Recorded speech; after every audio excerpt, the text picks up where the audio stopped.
देखो यार, अगर तुम लोग एमजीएफ के फैन हो तो ये वीडियो तुम्हारे लिए होने वाली है, क्योंकि गाइज एमजीएफ के एनएक्सटी पर अपीयर होने को लेकर लेक्सिस किंग का काफ़ी बड़ा बयान आ रहा है। एईडब्ल्यू के पेपर व्यूज की सैटरडे मूव करने को लेकर टोनी खान का काफ़ी बड़ा स्टेटमेंट आ चुका है। क्रिस जेरिको के एईडब्ल्यू में रिटायरमेंट को लेकर जेरिको का काफ़ी बोल्ड स्टेटमेंट आ चुका है। तो गाइज वहीं एईडब्ल्यू में काजुचिका ओकाडा के रन को लेकर द यंग बक्स ने काफ़ी बड़ा स्टेटमेंट दे दिया है। तो गाइज चलिए बिना किसी देरी के शुरू करते हैं इस वीडियो को, और सबसे पहले बात करेंगे मैक्सवेल जेकब फ्रीडमैन एमजेएफ की। वेल गाइज ये बात तो हम सभी लोगों को मालूम है, एमजेएफ आर्गुएबली एईडब्ल्यू के अंदर एईडब्ल्यू के बिगेस्ट होम ग्रोन सुपरस्टार है, और एमजेएफ के साथ एईडब्ल्यू ने 2019 में बहुत सारे रेसलर्स को साइन किया। बट गाइज यहाँ पर वो सभी रेसलर एमजेएफ के बड़े स्टार नहीं बन सके, और अब यहाँ पर एईडब्ल्यू के another former original superstar Brian Pillman junior ने इस हफ्ते एमजेएफ को लेकर बात की। गाइज यहाँ पर Brian Pillman junior AKA Lexis King के लेटेस्ट इंटरव्यू के अंदर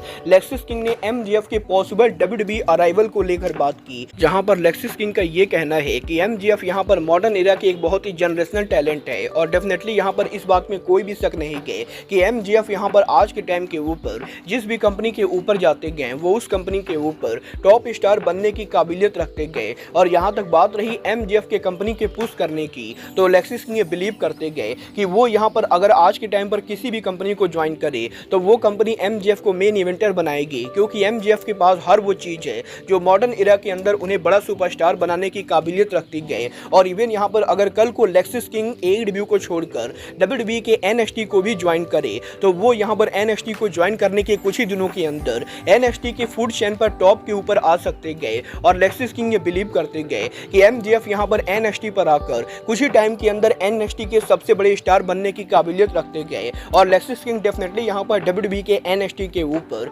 एमजेएफ को देखना चाहेंगे। वाला आप यहाँ पर एमजेएफ को एनएक्सटी पर देखना चाहोगे या नहीं, आप लोग मुझे कमेंट करके बताइए। बट गाइस चलिए फिलहाल आगे बढ़ते और बात करते हैं AEW superstar Rainmaker Kazuchika Okada की। वेल गाइस ये बात तो हम सभी लोगों को मालूम है, ओकाडा आज के टाइम पर रेसलिंग बिजनेस के one of the highest paid wrestler है, और ओकाडा के 4 से 5 मिलियन की सैलरी देकर टोनी खान के साइन करने के बाद भी एईडब्ल्यू के अंदर काजुचिका ओकाडा करंटली कुछ खास काम नहीं कर रहे गए। और एईडब्ल्यू के अंदर ओकाडा वैसे तो एईडब्ल्यू के कॉन्टिनेंटल चैंपियन है, बट गाइज एईडब्ल्यू में ओकाडा के मैचेज अब ना तो एनजेपीडब्ल्यू लेवल के होते गए, और ना ही ओकाडा का स्टार पावर अमेरिका में जापान लेवल का काम करता है। और गाइज यहीं अब एईडब्ल्यू में काजुचिका ओकाडा के कैरेक्टर को लेकर ओकाडा के फ्रेंड द यंग बक्स का काफी बड़ा स्टेटमेंट आ रहा है। गाइज यहाँ पर इस हफ्ते बक्स के लेटेस्ट इंटरव्यू के ऊपर काजुचिका ओकाडा के अमेरिकन रेसलिंग पर ट्रांजिशन को लेकर बात की, जहाँ पर यंग बक्स का ये बोलना है कि जापान के अंदर काजुचिका ओकाडा जिस लेवल पर काम करते थे उस लेवल पर काजुचिका ओकाडा एईडब्ल्यू में डेब्यू करने के बाद ही काम नहीं कर सकते गए, क्योंकि जापानीज ऑडियंस और अमेरिकन ऑडियंस काफ़ी डिफरेंट होती गए, और जापानीज रेसलिंग और अमेरिकन रेसलिंग में भी काफ़ी डिफरेंट होता है। और क्योंकि काजुचिका ओकाडा की इंग्लिश भी उतनी बढ़िया नहीं गए, तो इसीलिए ये यहाँ पर ओकाडा के लिए आसान नहीं गए कि वो यहाँ पर एक बिल्कुल ही न्यू कंट्री के अंदर आकर फुल टाइम काम करे। और ओकाडा अब भी एईडब्ल्यू के अंदर एईडब्ल्यू के ऑडियंस को समझने की कोशिश कर रहे गए, और ओकाडा अब भी यहाँ पर उनके रेसलिंग स्टाइल के अंदर अमेरिकन रेसलिंग को अडॉप्ट करने की कोशिश कर रहे गए। और इसीलिए अगर यहाँ पर किसी को भी ऐसा लगता है कि ओकाडा एईडब्ल्यू में डेब्यू करने के बाद फ्लॉप हो चुके गए, तो बक्स ये बताना चाहेंगे कि एक बार जैसे ही ओकाडा अमेरिकन रेसलिंग को अडॉप्ट कर लेते गए वो एईडब्ल्यू के फूड चेन पे टॉप के ऊपर होंगे। और यंग बक्स ये बिलीव करते गए कि Okada 100% future AEW world champion बनेंगे। वाला अब ये तो आने वाला टाइम बताएगा कि काजुचिका ओकाडा को टोनी खान वर्ल्ड चैंपियन बनाते हैं या नहीं। बट गाइस चलिए फिलहाल आगे बढ़ते और बात करते हैं लूचा लिब्रे ट्रिपल ए के हेड बुकर कोनन की। वेल गाइस इस हफ्ते कोनन के लेटेस्ट पॉडकास्ट के ऊपर कोनन ने एईडब्ल्यू के रेसलर्स के डब्ल्यूडब्ल्यूई को ज्वाइन करने को लेकर बात की। यहाँ पर कोनन का ये कहना है कि एईडब्ल्यू के जितने भी रेसलर्स ने पिछले कुछ सालों में एईडब्ल्यू को लीव करके डब्ल्यूडब्ल्यूई को ज्वाइन किया है, उन सभी रेसलर्स को डब्ल्यूडब्ल्यूई के अंदर एईडब्ल्यू के मुकाबले 1000 टाइम बेटर बुकिंग मिल रही है। और जहां एईडब्ल्यू के अंदर कोडी रोड्स कभी भी एईडब्ल्यू के बिगेस्ट ड्रॉ नहीं बन पाए, वहीं डब्ल्यूडब्ल्यूई में डेब्यू के कुछ ही टाइम के अंदर डब्ल्यूडब्ल्यूई ने कोडी रोड्स को मेगा स्टार बना दिया। और इसके अलावा ईसन पेज और लेक्सिस किंग जैसे रेसलर जो एईडब्ल्यू के अंदर सालों से काम करने के बाद भी जॉबर की तरह रहे, वहीं डब्ल्यूडब्ल्यूई के एनएक्सटी पर डेब्यू करने के बाद आज के टाइम पर ये दोनों रेसलर डब्ल्यूडब्ल्यूई एनएक्सटी के 2 ऑफ द बिगेस्ट सुपरस्टार है। और कोनन ये बिलीव करते गए कि एईडब्ल्यू के अंदर 90% ऐसा रोस्टर है जिनको आज के टाइम पर एईडब्ल्यू को लीव करके डब्ल्यूडब्ल्यूई को ज्वाइन करना चाहिए, क्योंकि उन सभी रेसलर्स के अंदर पोटेंशियल है कि वो मेगा स्टार बन सके। के, बट वो जब तक AEW के अंदर रहेंगे वो यहाँ पर बड़े स्टार नहीं बन पाएंगे। और कोनन ये बिलीव करते गए कि AEW के अंदर करीबन 100 से भी ज़्यादा ऐसे रेसलर्स हैं जिनको AEW लीव करके WWE को ज्वाइन करना चाहिए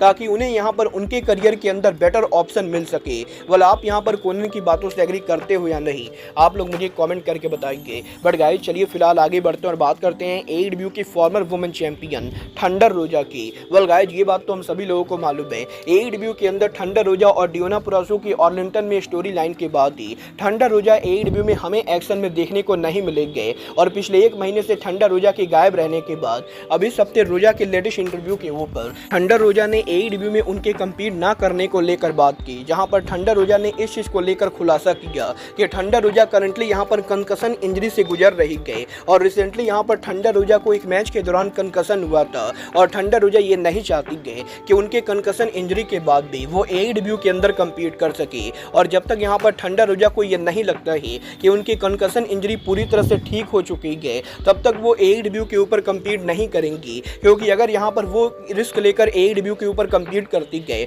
और उनकी ये इंजरी ज़्यादा सीरियस हो जाती गए तो उन्हें यहाँ पर फिर से 1 या 1.5 सालों के लिए टाइम ब्रेक लेना पड़ेगा और वो यहाँ पर ये बिल्कुल भी नहीं चाहती गए। वेल डेफिनेटली यहाँ पर थंडर रोजा को अगर कंकशन इंजरी गए तो उन्हें यहाँ पर शो पर कम्पीट नहीं करना चाहिए। बट गाइज चलिए फिलहाल आगे बढ़ते और बात करते हैं AEW के ले चैंपियन क्रिस जेरिको की। वेल गाइज इस हफ्ते जेरिको के लेटेस्ट इंटरव्यू के ऊपर जेरिको ने उनके रिटायरमेंट को लेकर बात की, जहां पर जेरिको का ये कहना है कि वो यहां पर करंटली रेसलिंग बिजनेस के अंदर रिटायरमेंट के बारे में दूर दूर तक नहीं सोच रहे गए, क्योंकि जेरिको ये बिलीव करते गए कि वो यहां पर इस एज के ऊपर भी AEW के अंदर बेस्ट मैच देने की काबिलियत रखते गए और अभी यहां पर रिंग के अंदर जेरिको को मूव करने में कोई भी प्रॉब्लम नहीं होती गए। और अगर यहां पर AEW के अंदर स्टिंग यहां पर 64 ईयर तक कंपीट कर सकते गए तो गाइस जेरिको भी यहां पर आराम से 60 ईयर तक कंपीट कर सकते गए। और जेरिको ये बिलीव करते गए कि वो यहां पर कम से कम 10 सालों तक और रेसलिंग बिजनेस के अंदर बिना किसी प्रॉब्लम के रेसल कर सकते गए और इसीलिए दूर दूर तक रेसलिंग बिजनेस के अंदर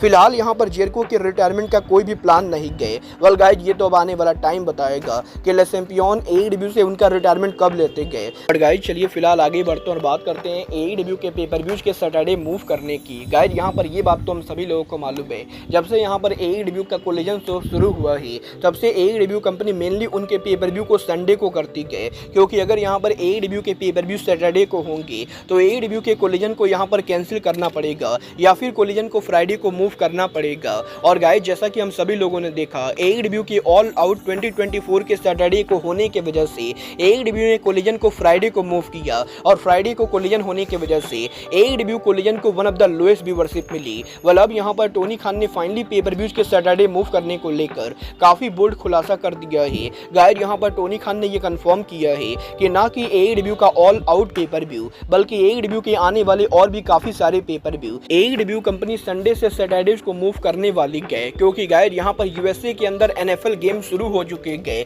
और टोनी खान नहीं चाहेंगे कि AEW के पेपर व्यू NFL गेम्स के साथ हेड टू हेड जाए। और क्योंकि टोनी खान भी NFL कंपनी ओन करते गए तो गाइस इसीलिए टोनी खान भी एक टाइम के ऊपर रेसलिंग कंपनी और NFL कंपनी दोनों को रन नहीं कर सकते गए। और गाइस यहाँ पर टोनी खान इसी रीजन की वजह से आने वाले टाइम में AEW के और भी काफी सारे पेपर व्यूज को संडे से हटाकर सैटरडेज के ऊपर मूव करेंगे ताकि वो यहाँ पर NFL और रेसलिंग दोनों के ऊपर एक साथ काम कर सके। और बेसिकली यहाँ पर NFL के कंपटीशन को अवॉइड करने के लिए टोनी खान AEW के पेपर व्यूज को सैटरडे पर रखने वाले गए। वेल देखना बहुत ही दिलचस्प होने वाला है कि AEW के पेपर व्यूज के सैटरडे पर होने की वजह से अब यहाँ पर जब AEW के collision show go home edition Friday को ब्रॉडकास्ट होंगे तो कोलिजन के व्यूअरशिप पर क्या इम्पैक्ट पड़ता है। बट गाइज अब आज के इस वीडियो में बस इतना ही, मैं मिलता हूँ आपसे अपने अगले वीडियो में। बट गाइज तब तक के लिए good bye, good night and bang.